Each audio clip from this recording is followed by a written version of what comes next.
ምግብ ለሰው ልጅ የሚያስፈልገውን ጉልበትና የሚያስፈልጉ ንጥረ ነገሮችን ይሰጣል።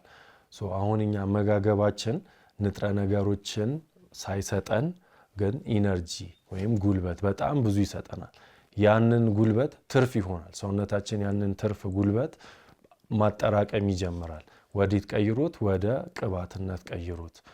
ይሄንን ለረጅም ጊዜ የምናስኬድ ሲሆን ብዙ የቅባት ክምችት ይኖራል ሰውነታችን ውስጥ። ይሄ የቅባት ክምችት ደግሞ ሰውነታችን ውስጥ ያለውን ስርዓት በሙላ ያዛባል። የደም ቧንቧችን ላይ ሄዶ ይጋገራል። የሆድ ዕቃዎቻችን ላይ ሄዶ ይጋገራል።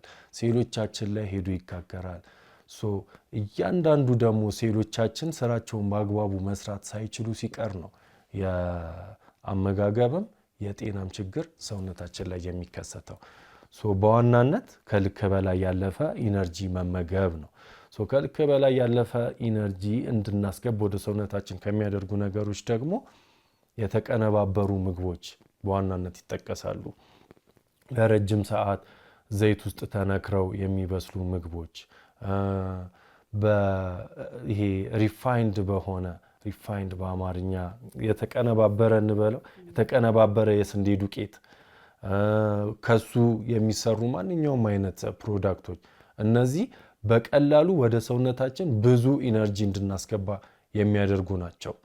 ስለዚህ እነዚህ ነገሮች እንደ ዋናነት ሊጠቀሱ ይችላሉ። ከዛ በተጨማሪ ደግሞ በተቃራኒው ሳይድ ማስገባት ያለብን ንጥረ ነገሮች ወደ ሰውነታችን መመገብ ያለብንን ምግቦች አንመገብም። መብላት የሌለብንን ምግቦች እንመገባለን። መመገብ ያለብንን ምግቦች ደግሞ አንመገብም።